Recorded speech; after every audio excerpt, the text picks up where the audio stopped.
किसी university college में आपने कभी सुना कि वहां पे लोग नारा लगा रहे हो कि पास्टर और फादर भारत छोड़ो? या किसी यूनिवर्सिटी में या कॉलेज में आपने कभी सुना कि वहां पे नारा लगता हो कि मौलवी और मौलाना भारत छोड़ो? लेकिन भारत के बहुत सारे यूनिवर्सिटीज में, बहुत सारे कॉलेज में नारा लगता है ब्राह्मण भारत छोड़ो। कभी आपने इसके पीछे सोचा ये कौन लोग हैं, क्यों कर रहे हैं? आखिर क्रिश्चियन कभी नहीं कहते पास्टर और फादर भारत छोड़ो, मुस्लिम कभी नहीं कहते मौलवी मौलाना भारत छोड़ो, फिर कॉलेज के ही हिंदू पढ़ने वाले और पढ़ाने वाले ये क्यों कहते हैं ब्राह्मण भारत छोड़ो? ब्राह्मण तो कोई जाति नहीं है, ब्राह्मण तो एक वर्ण है। भीष्म पितामह क्षत्रिय कहलाए, उन्हीं के भाई वेद व्यास जी ब्राह्मण कहलाए, राजा दशरथ क्षत्रिय कहलाए और उन्हीं के परिवार के विश्वामित्र जी ब्राह्मण कहलाए। पंडित हरि प्रसाद चौरसिया, टाइटल उनकी चौरसिया है और नाम क्या है? पंडित हरि प्रसाद चौरसिया। तो ब्राह्मण और पंडित कोई कास्ट तो है नहीं, ब्राह्मण और पंडित तो कर्म के आधार पर था। तो सवाल यह है कि फिर भारत के कॉलेजेस में, यूनिवर्सिटीज में ये ब्राह्मण भारत छोड़ो का नारा क्यों लगता है? अच्छा, कभी आपने किसी क्रिश्चियंस को सुना कि हमारे ये जो पास्टर और फादर हैं ये नौकरी नहीं करते हैं, कोई कारोबार नहीं करते और हमारे दान दक्षिणा पे पलते रहते हैं? या कभी किसी आपने मुस्लिम्स को सुना कि हमारे जो मौलवी हैं, हमारे मौलाना, ये कोई काम धंधा तो करते नहीं, नौकरी नहीं करते, हमारे दान पे पलते रहते हैं?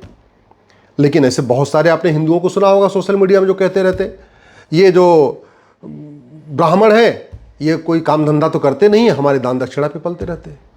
कभी आपने बौद्ध को भी नहीं सुना होगा, जहाँ पे लद्दाख वगैरह ऐसे कई सारे स्थानों पे जहाँ बौद्ध मेजॉरिटी में है, वहाँ पे भी किसी कॉलेज में, यूनिवर्सिटी में ये नहीं सुना होगा आपने कि भंते भारत छोड़ो, लामा भारत छोड़ो।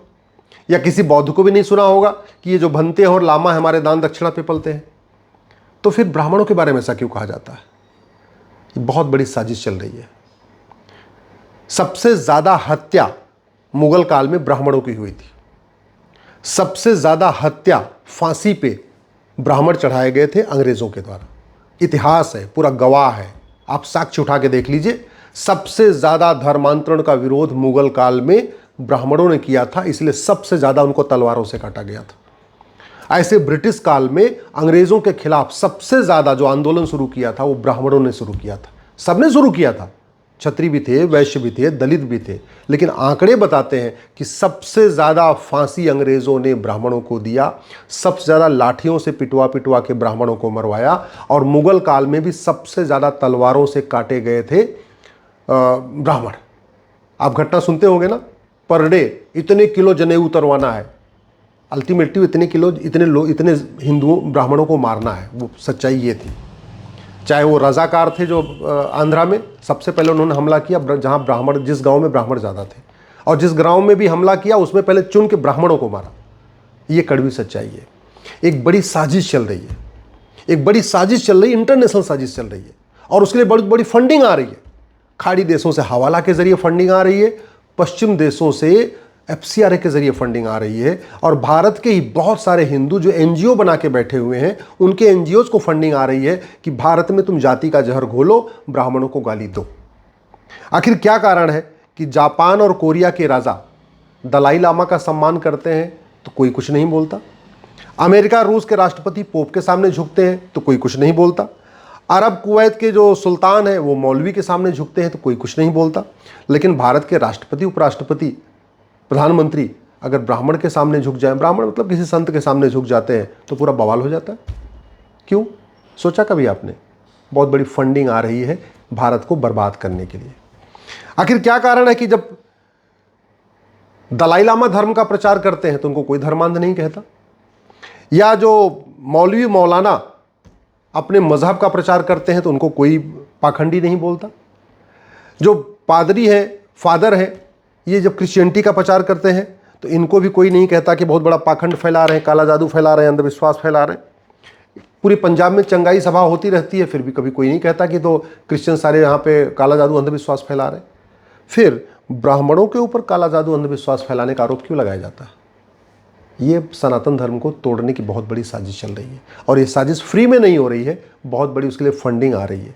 ये यूट्यूब पे, ट्विटर पे, फेसबुक पे, इंस्टाग्राम पे ये जो ब्राह्मण भारत छोड़ो, ब्राह्मणों को खदेड़ो, ये फलाना है, ये तो विदेश से आए, हम यहाँ के मूल, ये जितनी बातें की जाती हैं सब पैसे के लिए की जाती हैं। इन सबको फंडिंग होती है, किसी को डायरेक्ट फंडिंग होती है, किसी को उसके एनजीओ को फंडिंग होती है, किसी की उसकी बीबी के नाम पे एनजीओ है, किसी का उसके बाप के नाम पे एनजीओ है, किसी का उसके दोस्त के नाम पे एनजीओ है। सब मिला के फंडिंग हो रही है।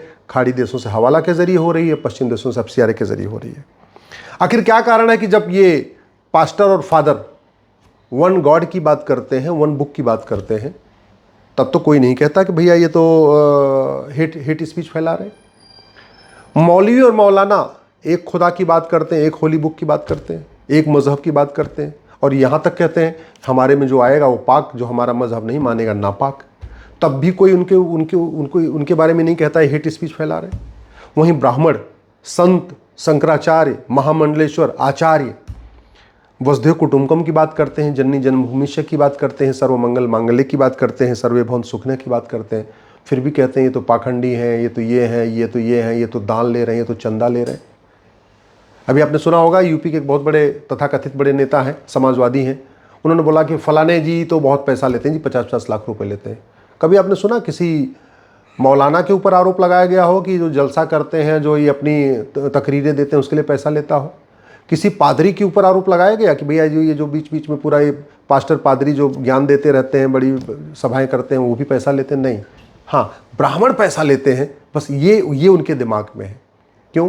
क्योंकि उनको पता है कि ये ब्राह्मण जो है ये सनातन धर्म और उसमें एक बीच में दीवार बन के खड़ा हुआ है। मुगल काल में भी दीवार बन के खड़ा था, ब्रिटिश काल में भी दीवार बन के खड़ा था, और आज भी दीवार बन के खड़ा है। और दीवार गिरा दो, फिर सनातन अपने आप खत्म हो जाएगा।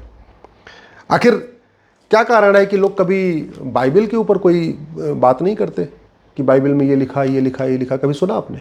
कुरान में क्या क्या लिखा है कभी सुना आपने? ये जो बातें करते हैं, तो फिर भगवत गीता के ऊपर क्यों बात करते हैं? हमारे वेद के ऊपर क्यों बात करते हैं? हमारे पुराण के ऊपर क्यों बात करते हैं? हमारे उपनिषद के ऊपर क्यों बात करते हैं? एक बात मैं बता दूं आपको, जो ऋग्वेद पढ़ता है ना, वो चिकित्सक बन सकता है, क्योंकि आयुर्वेद ऋग्वेद का हिस्सा है। जो लोग यजुर्वेद पढ़ते हैं वो बाय डिफ़ॉल्ट ज्योतिषी बन जाते हैं, वो मैथमेटिशियन बन जाते हैं, क्योंकि जो ज्योतिष है, गणित है, एस्ट्रोनॉमी, ये यजुर्वेद का हिस्सा है। जो लोग सामवेद पढ़ते हैं वो संगीतज्ञ बन जाते हैं, क्योंकि जो संगीत है ये सामवेद का हिस्सा है। जो महाभारत पढ़ते हैं उनको पॉलिटिक्स बहुत अच्छी तरीके समझ में आ जाती है। जो राजनीतिज्ञ बनना चाहते हैं, अगर वो महाभारत पढ़ें तो अच्छे बड़े सफल राजनीतिज्ञ बन जाएंगे। लेकिन इनके बारे में कोई बात नहीं करेगा, फिर भी ब्राह्मण के पीछे पड़े रहेंगे। आचार्य चाणक्य ने क्या किया, विश्वनाथ भट्ट जी ने क्या किया, बाजीराव पेशवा जी ने क्या किया, वीर सावरकर जी ने क्या किया, आदि शंकराचार्य जी ने क्या किया, तिलक ने क्या किया, आज़ाद ने क्या किया, इसकी चर्चा नहीं करते। बस ब्राह्मण भारत छोड़ो, ब्राह्मण भारत छोड़ो।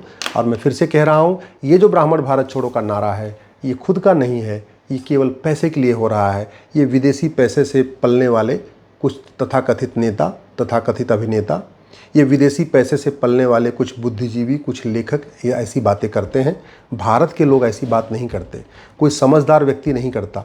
ये ब्राह्मण भारत छोड़ो का नारा वही लगाते हैं जिनके एनजीओज़ को पैसा आ रहा है, या खुद पैसा आ रहा है, या बाप के नाम पे पैसा आ रहा है, या बीबी के नाम पे पैसा आ रहा है। कहीं ना कहीं ये विदेशी फंडिंग से, कहीं ना कहीं इसमें विदेशी फंडिंग का हाथ है। जब तक फंडिंग नहीं रुकेगी तब तक ये लोग चिल्लाते रहेंगे। इसलिए अब इनको जवाब देने का समय आ चुका है। इनके पाखंड को एक्सपोज करने का समय आ चुका है। इनको सनातन धर्म में हर कमी नज़र आती है, लेकिन इस्लाम में कोई कमी नज़र नहीं आती है। इनको सनातन धर्म में छुआछूत नज़र आता है, बाल विवाह नज़र आता है, सब कुछ नज़र आता है, लेकिन इनको तलाक़े हसन, तलाक़े बाइन, तलाक़े किनाया नज़र नहीं आता। इनको बाल विवाह, बहु विवाह, मुताह, मिस्यार नज़र नहीं आता। इनको चाची से निकाह, मामी से निकाह, बुआ से निकाह, चचेरी बहन, ममेरी बहन, फुफेरी बहन से निकाह, ये इनको कुरीति नज़र नहीं आती, ये इनको कुप्रथा नज़र नहीं आती।